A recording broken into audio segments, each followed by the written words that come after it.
If you're watching this and you have children under 5, they may belong to the last generation of naturally born humans in history. This isn't science fiction. This is happening now.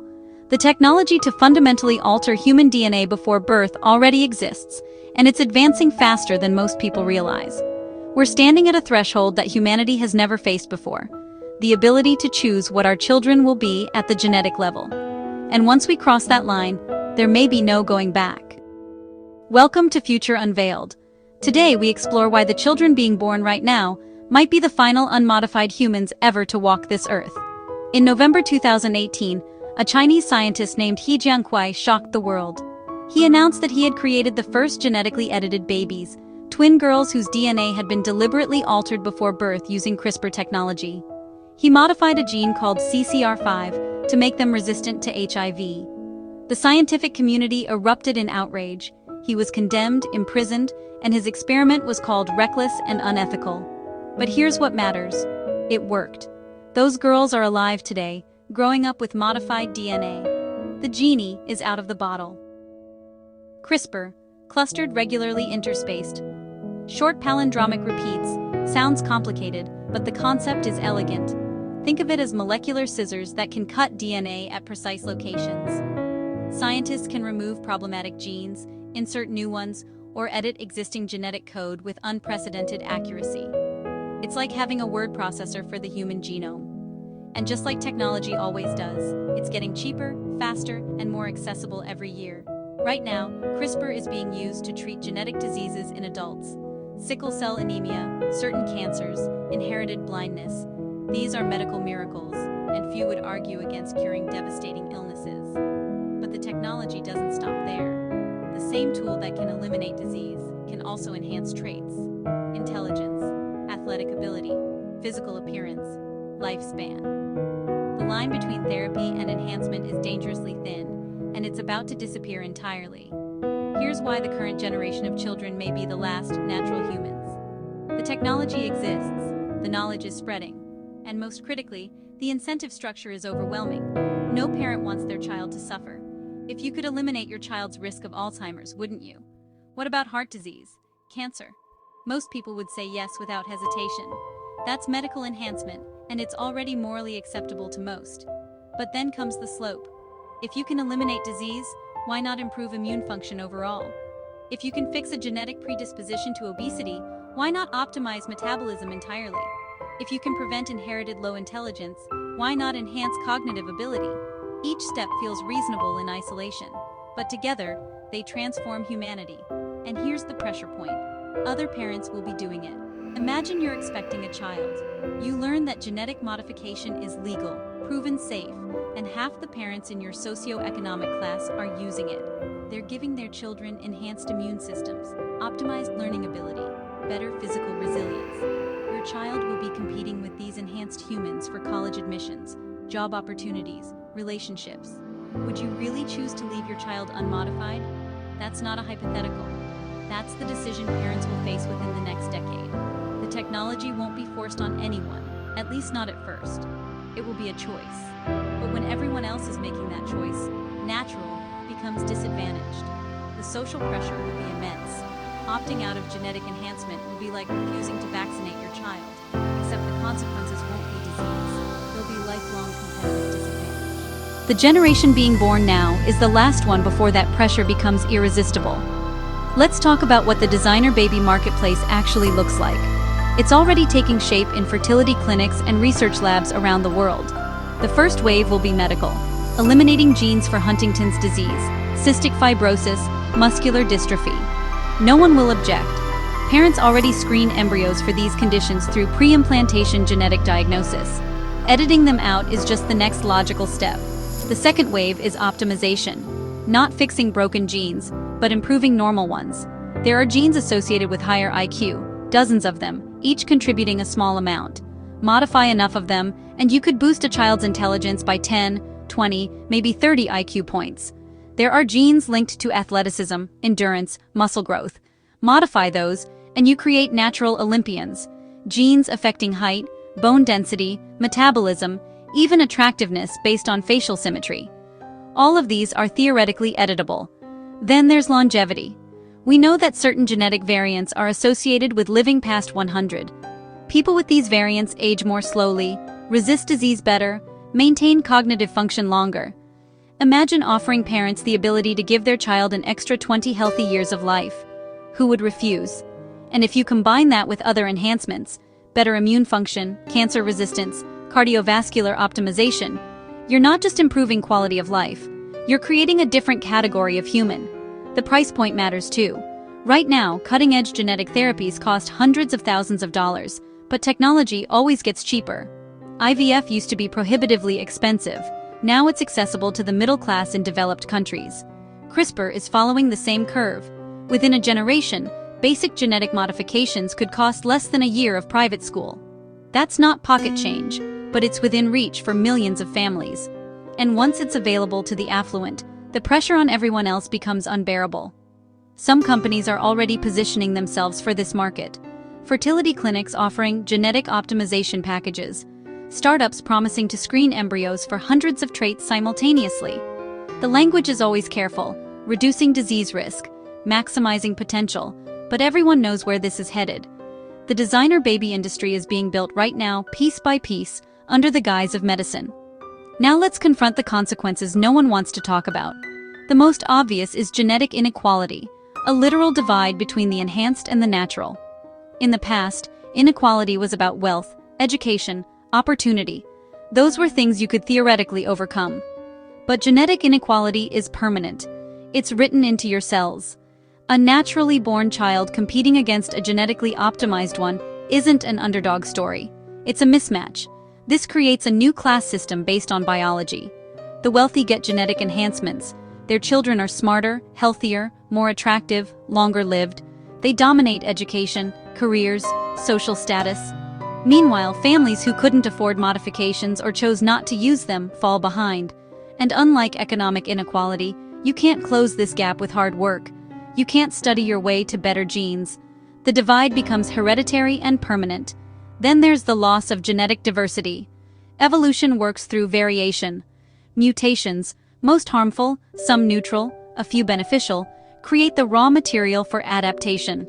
If we start selecting for optimal genes, we narrow the human gene pool. We eliminate variants that seem useless, but might be crucial in an unpredictable future. Maybe a gene that makes you slightly more susceptible to infection also gives you better creative thinking. Maybe a variant that reduces lifespan by 2 years also protects against a disease we haven't encountered yet. We don't know. Evolution has been optimizing humans for millions of years through trial and error.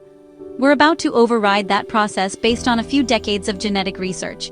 The arrogance is staggering, and we can't ignore unintended consequences. Every time we've modified complex biological systems, there have been surprises. Crops engineered for pest resistance sometimes become invasive. Antibiotics created superbugs.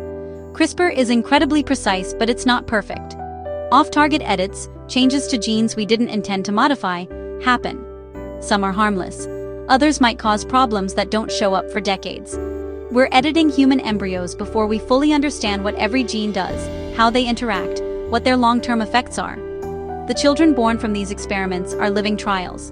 And if something goes wrong, it's permanent. They'll carry those modifications their entire lives and pass them to their own children. There's also the psychological impact. Imagine growing up knowing you were designed, your intelligence, your appearance, your talents, chosen by your parents before you were born. Does that empower you or burden you? What happens when you fail to live up to the enhancements you were given? What if you resent the choices your parents made about your genome? Natural-born humans can blame luck, genetics, circumstances. Enhanced humans have someone to blame, their parents. The psychological weight of being someone's genetic project could be devastating. Here's the ethical nightmare that keeps bioethicists awake at night. Consent. When you modify an embryo's genes, you're making permanent decisions for a person who can't agree or disagree. That person will live with those choices for their entire life. If you give your child enhanced intelligence and they're grateful, that's fine. But what if the modifications cause unforeseen health problems? What if they wish they'd been born natural? They never had a say. They never could have a say. We're imposing changes on future people without their consent, and there's no way around it. Some argue that parents already make decisions for their children. Where they live, what schools they attend, what values they're taught. But those decisions are reversible. You can move, change schools, question your upbringing. You can't change your genome. It's locked in from the moment of conception. And unlike other parental choices, genetic modification affects not just your child, but their children and their children's children. You're making decisions for generations that don't exist yet. There's also the question of who decides what's optimal. Right now, most people would agree that eliminating genes for fatal diseases is good. But what about genes that increase risk of depression, anxiety, autism, ADHD? These conditions can be challenging, but they're also part of human diversity. Some of history's greatest artists, thinkers, and innovators had these traits. If we edit them out in pursuit of optimization, do we lose something essential about human experience? Who gets to define normal, optimal, desirable? And once we start making those decisions, we're not just changing individuals, we're engineering humanity according to someone's vision of perfection. Let me be clear about something. This isn't an argument against medical treatment. If a child has a genetic disorder causing suffering and we can fix it, we absolutely should. But there's a difference between curing disease and designing humans. The former is medicine. The latter is eugenics with better marketing. And once we normalize the latter, we can't go back. The children being born today are growing up in the last era where natural human is the default. Soon, it will be a choice. And then, a rarity. And eventually, an extinct category. Some futurists argue this is inevitable progress.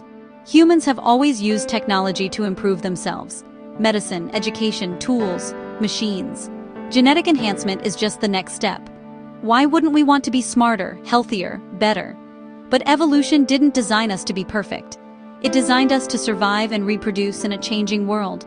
Our imperfections, our vulnerabilities, our diversity, our genetic randomness, are features, not bugs. They're what allowed us to adapt to ice ages, plagues, famines, and everything else nature threw at us. When we start engineering humans for optimization, we're betting that we know better than 4 billion years of evolution. That's a bet we might lose. So what happens next? The trajectory seems clear. Genetic modification starts with eliminating severe diseases. Everyone supports that. Then it expands to reducing disease risk. Still acceptable? Then optimizing health. Reasonable. Then enhancing traits. Controversial but unstoppable. And then it becomes standard. Parents who don't genetically enhance their children are seen as neglectful, like parents who refuse education or medical care. And the children born before that shift, your children maybe, become the last generation of naturally born humans. They'll grow up in a world where being unmodified is increasingly unusual. They'll compete against enhanced peers in school, sports, careers. They'll face questions about why their parents didn't give them every advantage. Some will resent it. Others will embrace their natural status as a point of pride. But they'll all be aware of the divide. They'll be living fossils, biological relics from the era before humanity took control of its own evolution. And what about the enhanced? They'll grow up knowing they were designed. They'll carry the weight of their parents' expectations embedded in their DNA. They'll wonder if their achievements are really theirs, or just the product of genetic engineering. And they'll pass their modifications to their children, creating a new baseline for humanity. Within a few generations, natural humans will be so rare that museums will have exhibits about what we used to be. Homo sapiens sapiens, unmodified version. Note the genetic diversity, the disease susceptibility, the unoptimized traits. This is what humans were before they became Homo sapiens superior. Here's the question you need to ask yourself. If you could modify your future child's genes to make them healthier, smarter, more successful, and you knew that many other parents were doing the same, would you? Or would you let your child be born naturally, knowing they might face lifelong disadvantages because of your choice? There's no easy answer. Both paths have consequences, but the decision is coming. And when it does, it won't just affect your family. It will affect the future of our species. The last generation of natural humans is being born right now. They'll witness the transformation of humanity into something we've never been before. They'll be the bridge between what we were and what we're becoming. And they'll carry the memory of a time when being human meant being born, not built. Whether that's progress or tragedy depends on what we value most, our potential or our humanity. Maybe we can have both. But we're about to find out if we can't.